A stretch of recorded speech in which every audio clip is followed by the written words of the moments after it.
Si se ha de explicar un hecho psicológico, debemos recordar que lo psicológico exige un doble modo de observación, causal y finalista. Digo a propósito finalista para evitar una confusión con el concepto de lo teleológico. Al hablar de finalidad me refiero simplemente a la aspiración a un fin inmanente a la psicología. En lugar de aspiración a un fin, podría decirse también sentido final. Todos los fenómenos psicológicos poseen un sentido de estas características, incluso los fenómenos meramente reactivos, como por ejemplo, las reacciones emocionales. La ira por haber sido agraviado tiene el sentido final de venganza. La ostentación de tristeza tiene el sentido final de provocar compasión en los demás. Si aplicamos al material registrado del sueño un modo de observación causal, reducimos el contenido manifiesto del sueño a determinadas tendencias fundamentales o ideas básicas presentadas por el material, que como tales son de naturaleza elemental y general. Un joven paciente sueña, por ejemplo, lo siguiente: estoy en un huerto ajeno y tomo una manzana de un árbol. Miro con cuidado a mi alrededor por si acaso me ve alguien. El material asociativo del sueño es el siguiente. Recuerda que cuando era un muchacho tomó sin permiso unas cuantas peras de un huerto ajeno. El sentimiento de mala conciencia que en el sueño destaca especialmente le recuerda una situación del día anterior. Se había encontrado por la calle a una joven conocida que le era indiferente y cambiado con ella unas palabras. En ese momento se le acercó un conocido y le entró repentinamente una extraña sensación de timidez, como si tuviera mala conciencia. La manzana le recuerda la escena del paraíso, y que en realidad nunca ha entendido por qué comer sin permiso una manzana tuvo tan graves consecuencias para nuestros primeros padres. Dice que siempre le ha irritado la injusticia de Dios. En aquel momento,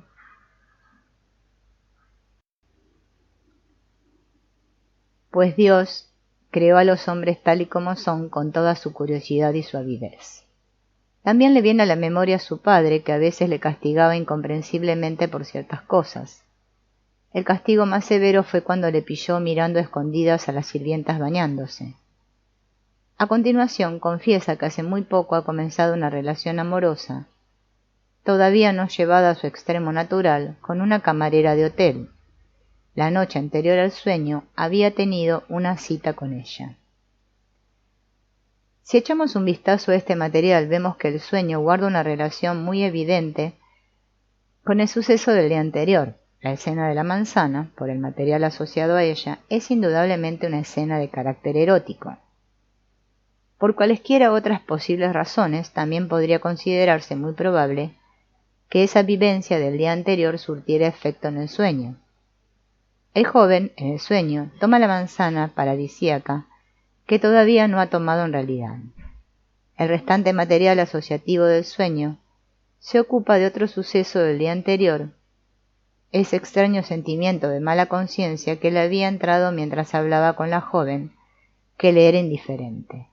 Luego del pecado original del paraíso y finalmente de un pecado erótico de su infancia por el que fue severamente castigado por su padre, estas asociaciones se mueven en la línea de la culpa. Apliquemos en primer lugar el modo de observación causal de Freud al material obtenido, o como dice Freud, interpretemos este sueño. Del día anterior al sueño queda un deseo no satisfecho. Este deseo se cumple en el sueño bajo el símbolo de la escena de la manzana. ¿Por qué esta satisfacción del deseo aparece velada? Es decir, envuelta en una imagen simbólica, en lugar de ser un pensamiento sexual claro. Freud remite al inequívoco factor de culpa que hay en este material y dice: la moralidad impuesta a este joven desde la infancia es la que intenta reprimir esta clase de deseos y la que imprime al deseo natural el sello de lo doloroso e incompatible. De ahí que este doloroso pensamiento reprimido solo puede abrirse paso simbólicamente. Como estos pensamientos son incompatibles con el contenido moral de la conciencia, una instancia psíquica a la que Freud denomina censura, se encarga de que este deseo no pase a la conciencia sin disfraz. El modo de observación finalista de los sueños que contrapongo a la visión de Freud no significa, me interesa dejar constancia expresa de ello, una negación de la causa del sueño, sino una interpretación diferente del material asociativo. Los hechos, es decir, el material asociativo, siguen siendo los mismos, pero la vara con la que se miden es distinta. La pregunta se puede formular de la siguiente manera: ¿para qué sirve este sueño? ¿Qué pretende conseguir? Este planteamiento no es arbitrario, pues puede aplicarse a toda actividad psíquica. En cualquiera de ellas puede preguntarse su por qué y para qué, pues toda formación orgánica posee una complicada estructura de funciones con un fin definido, y cada una de ellas también se descompone en una serie de hechos aislados dirigidos a un fin. Está claro que el sueño aporta respecto a la vivencia erótica de la víspera un material que subraya ante todo el factor de la culpa del acto erótico. La misma asociación ya se ha revelado eficaz en la otra vivencia de la víspera, a saber, en el encuentro con la dama indiferente, pues también éste vino acompañado automática y sorprendentemente por el sentimiento de mala conciencia, como si también entonces hiciera algo inoportuno.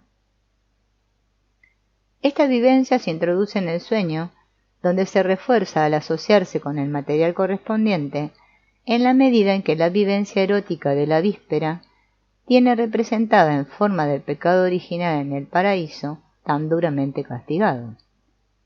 Y ahora digo lo siguiente: existe una inclinación o tendencia inconsciente para el soñante a representarse su vivencia erótica como culpa. De modo característico, el sueño se asocia con el pecado original, que el joven nunca entendió por qué se castigó tan draconianamente. Esta asociación arroja luz sobre los motivos por los que el soñante no pensó simplemente «no está bien lo que hago».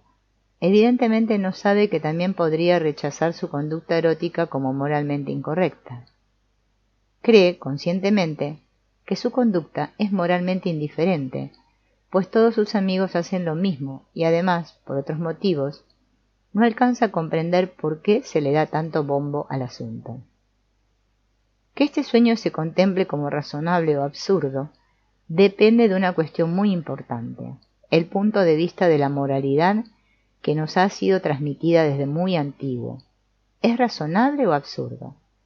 No quiero enredarme en una discusión filosófica sobre esta cuestión, solo mencionar que sin duda la humanidad tuvo muy buenas razones para inventar esta moral, pues de lo contrario no se entendería por qué le puso límites a un deseo tan imperioso.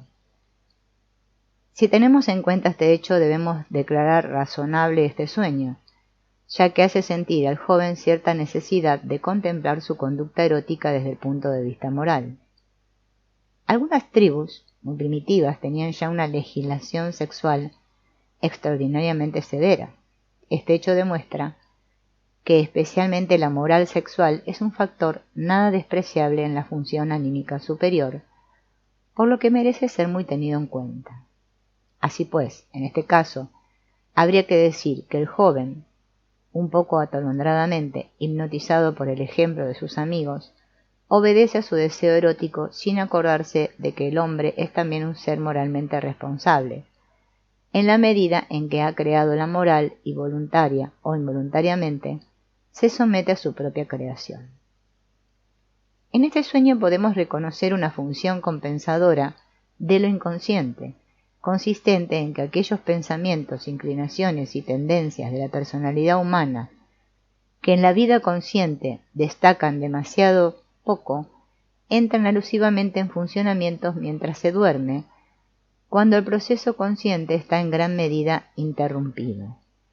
Sin embargo, se puede plantear la siguiente pregunta: ¿de qué le sirve esto al soñante si no entiende el sueño? Debo advertir que la comprensión no es un proceso exclusivamente intelectual, ya que, como demuestra la experiencia, innumerables cosas pueden influirle al hombre incluso convencerle de la manera más eficaz, sin que sean intelectualmente comprendidas. Me limitaré a recordar la eficacia de los símbolos religiosos. Según el ejemplo presentado, se podría llegar fácilmente a pensar que la función de los sueños ha de ser directamente entendida como una función moral. Tal es el aspecto que ofrece el ejemplo anteriormente mencionado, pero si recordamos la fórmula según la cual los sueños contienen sus respectivos materiales subliminales, ya no podemos seguir hablando entonces de una función moral, porque hay que tener en cuenta que los sueños de aquellas personas cuya conducta es de una moralidad intachable, sacan a relucir materiales que, en el sentido consagrado por el uso, han de calificarse de inmorales. Recordemos, por ejemplo, cómo se alegraba San Agustín de no ser responsable de sus sueños ante Dios. Lo inconsciente es lo no sabido, por lo que no resulta extraño que el sueño aporte a la respectiva situación psicológica consciente todos aquellos aspectos que desde un punto de vista totalmente diferente serían esenciales. Es evidente que esta función de los sueños supone un equilibrio psicológico, una compensación absolutamente indispensable para una conducta ordenada. Igual que en el proceso de reflexión consciente, es imprescindible que aclaremos en lo posible todos los aspectos y las consecuencias de un problema para hallar la solución correcta. Así también este proceso continúa automáticamente mientras dormimos.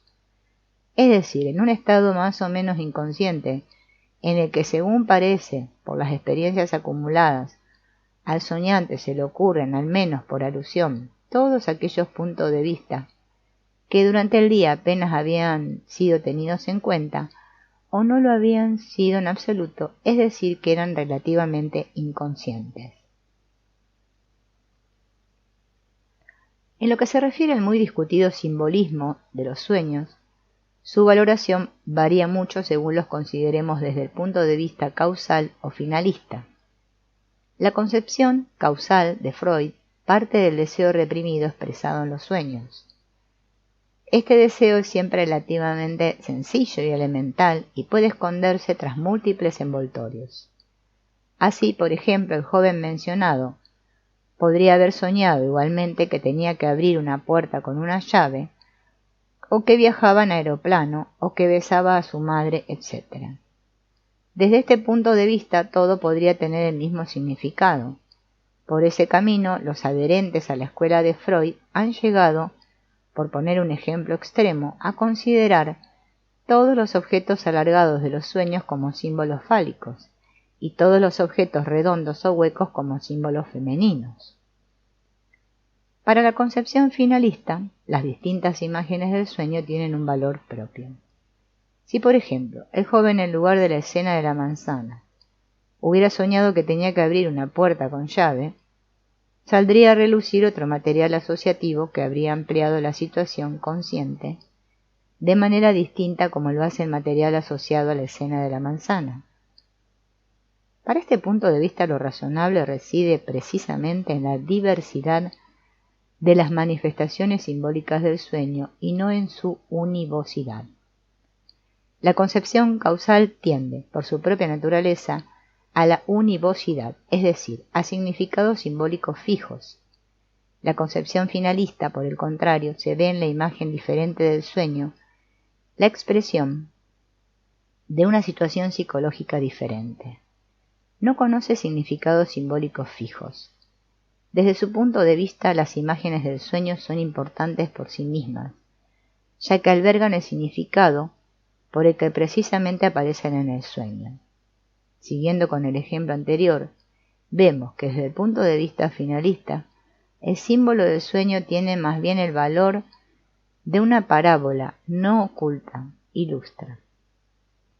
La escena de la manzana recuerda claramente al factor de la culpa, al mismo tiempo encubre la acción de nuestros primeros padres. Según la perspectiva adoptada, llegamos pues a interpretaciones muy diferentes del significado de este sueño. Ahora bien, la cuestión es qué interpretación es la mejor o la más acertada. Tener una interpretación del significado de los sueños es para nosotros los terapeutas una necesidad práctica, no teórica. Si queremos tratar a nuestros pacientes por razones muy concretas, debemos conseguir los medios que nos permitan educar eficazmente al enfermo. Del ejemplo anteriormente mencionado, debería desprenderse que el registro del material relativo al sueño ha puesto sobre el tapete una cuestión idónea para abrirle los ojos al joven ante muchas cosas que antes le pasaron desapercibidas. Y al pasarlas por alto también se olvidaba de sí mismo, pues el joven posee un sentido moral y una necesidad moral como cualquier otra persona. Si intenta vivir sin tener en cuenta esta circunstancia, vivirá entonces de forma unilateral e incompleta, o por así decir, descoordinadamente, lo que para la vida psíquica tiene las mismas consecuencias que una dieta unilateral e incompleta para el cuerpo. Para inculcar en una individualidad la completud y la autonomía, necesitamos asimilar todas aquellas funciones que todavía no hayan alcanzado un desarrollo consciente o que lo hayan alcanzado escasamente. Para lograr este objetivo tenemos que abordar, por razones terapéuticas, todos aquellos aspectos inconscientes de lo que nos aportan los materiales de los sueños. De ahí que sea fácilmente una gran ayuda para la educación práctica del individuo. Al espíritu científico natural de nuestra época, que piensa de modo estrictamente causal, le gusta mucho más la concepción causal. De ahí que en lo relativo a una explicación científico natural de la psicología de los sueños, la concepción causal de Freud tenga una importancia extraordinaria. A mí, sin embargo, no me parece completa, ya que la psique no debe comprenderse de manera meramente causal, también requiere una observación finalista. Solo la combinación de ambos puntos de vista, que hoy no se ha efectuado todavía de un modo científico satisfactorio, por las enormes dificultades tanto teóricas como prácticas, puede proporcionarnos una interpretación más completa de la esencia de los sueños.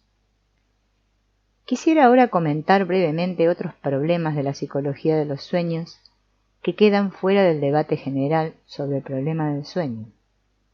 En primer lugar, veamos la cuestión de la clasificación de los sueños. No quiero valorar excesivamente la importancia práctica ni teórica de esta cuestión. Al año tengo que trabajar sobre un material de 1500 a 2000 sueños. Con esta experiencia he podido constatar que efectivamente existen sueños típicos.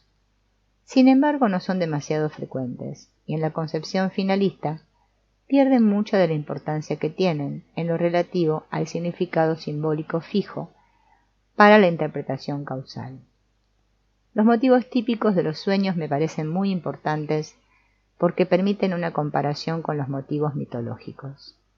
Muchos de estos motivos mitológicos, por cuya catalogación ha contraído méritos extraordinarios, sobre todo Frobenius, se encuentran también en los sueños de muchas personas y a menudo exactamente con el mismo significado. Por desgracia, la limitación de espacio no me permite aportar material pormenorizado, pero debo subrayar que la comparación de los motivos típicos de los sueños con los motivos mitológicos sugiere la idea de interpretar, como ya lo hizo Nietzsche, el pensamiento de los sueños como una clase de pensamiento filogenéticamente más antigua. El ejemplo del sueño anteriormente mencionado puede ayudarnos a entender esto mejor que otros muchos. Recordemos que aquel sueño presentaba la escena de la manzana como representación típica de la culpa erótica. La idea que se puede abstraer de ahí rezaría del siguiente modo: hago mal en actuar así. De manera característica, el sueño casi nunca se expresa de este modo lógicamente abstracto, sino mediante un lenguaje parabólico o alegórico. Esta peculiaridad es asimismo una característica que siempre nos llama la atención de las lenguas primitivas. Si recordamos los monumentos de la literatura antigua, como por ejemplo el lenguaje alegórico de la Biblia, vemos que lo que hoy se consigue a través de la abstracción por aquel entonces se conseguía mediante la alegoría. Incluso un filósofo como Platón no renunció a expresar determinadas ideas fundamentales por medio de la alegoría.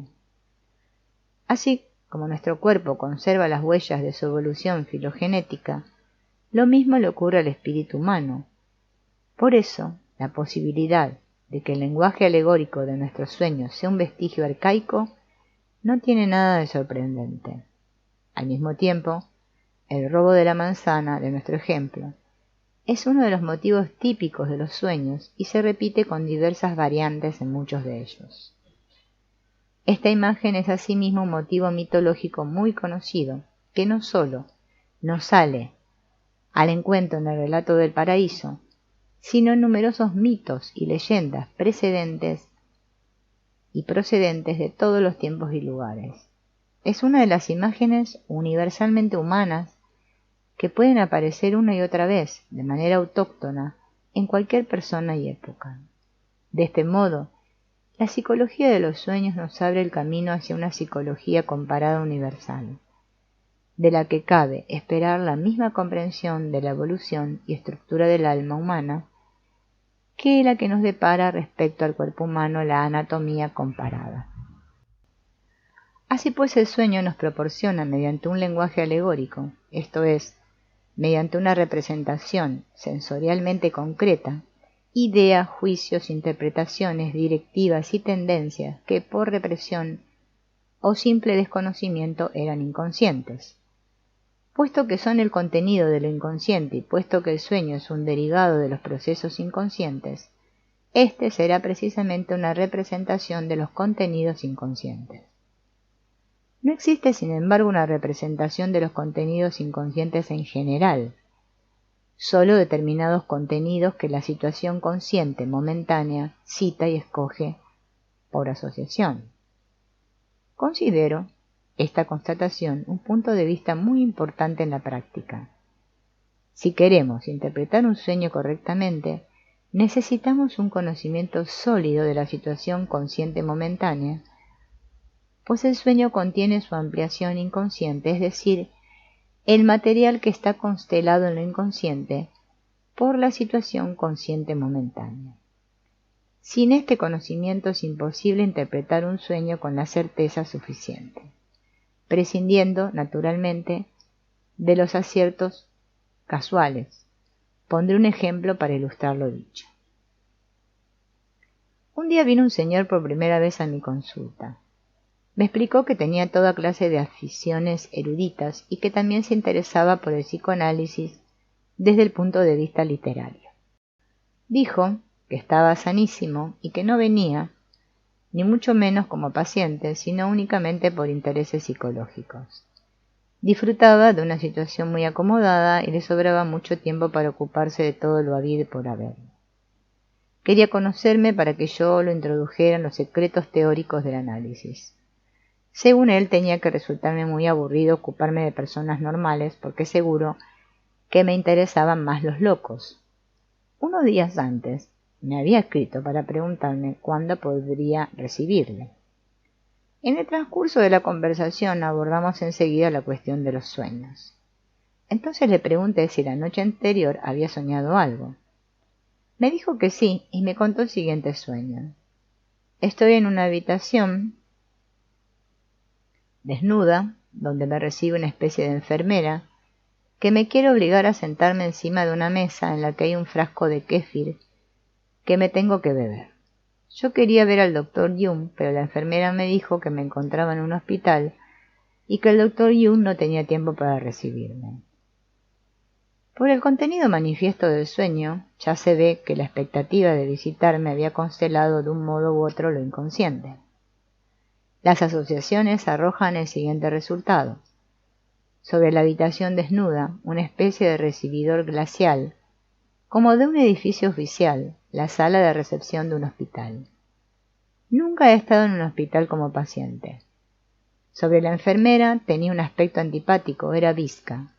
Me recuerda a una echadora de cartas y quiromántica a la que me fui a ver un día para que me adivinara el futuro. Una vez estuve enfermo y me cuidaba una diaconisa. Sobre la botella de kéfir, el kéfir está asqueroso, no lo puedo ni probar. Mi mujer toma siempre kéfir y yo me río de ella porque tiene la manía de que siempre hay que hacer algo por la salud. Me acuerdo que una vez estuve en un sanatorio, tenía los nervios destrozados y me hacían tomar kéfir. Aquí le interrumpí preguntándole indiscretamente si desde entonces le había desaparecido por completo su neurosis. Intentó escurrir el bulto, pero al final confesó que seguía con la neurosis y que su mujer llevaba mucho tiempo diciéndole que debía venir a mi consulta. Pero él no se sentía tan nervioso como para eso y además no estaba loco, y yo solo trataba a los locos. A él únicamente le interesaba conocer mis teorías psicológicas. A partir de este material se puede ver cómo el paciente ha falsificado la situación a su conveniencia. A él le hubiera gustado venir a verme en mi calidad de filósofo y psicólogo y olvidarse de su neurosis. Pero el sueño se la trae a la memoria de manera muy desagradable y se ve forzado a decir la verdad. Tiene que tragarse esa pócima amarga.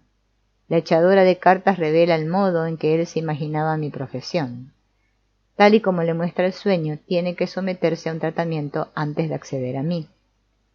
El sueño rectifica la situación, aportando otras cosas que forman parte de él y corrigiendo así la actitud del paciente. Esta es la razón por la que necesitamos analizar los sueños en nuestra terapia. Con este ejemplo no quisiera, sin embargo, dar la impresión de que todos los sueños son tan sencillos como este o que todos los sueños pertenecen a este mismo tipo. En mi opinión, todos los sueños son compensatorios con respecto al contenido de la conciencia, pero no en todos los sueños sale a relucir la función compensadora tan claramente como en este ejemplo. A pesar de que el sueño contribuye a la autorregulación psicológica, aportando automáticamente todo lo reprimido y no tenido en cuenta o no sabido, sin embargo, su significado compensatorio a menudo no está tan claro, ya que todavía disponemos de un conocimiento muy incompleto acerca de la esencia y de las necesidades del alma humana. Existen compensaciones psicológicas aparentemente muy remotas. En estos casos hay que recordar que cada hombre, en cierto sentido, representa toda la humanidad y su historia. Y lo que en la historia de la humanidad en general ha sido posible, también es posible en particular en cada individuo. Lo que ha necesitado la humanidad lo necesita también, dado el caso, el individuo. Por eso no es sorprendente que en los sueños desempeñen un papel importante las compensaciones religiosas. Que esto ocurra en mayor medida, precisamente, en nuestra época, es una consecuencia natural del materialismo que prevalece en nuestra cosmovisión.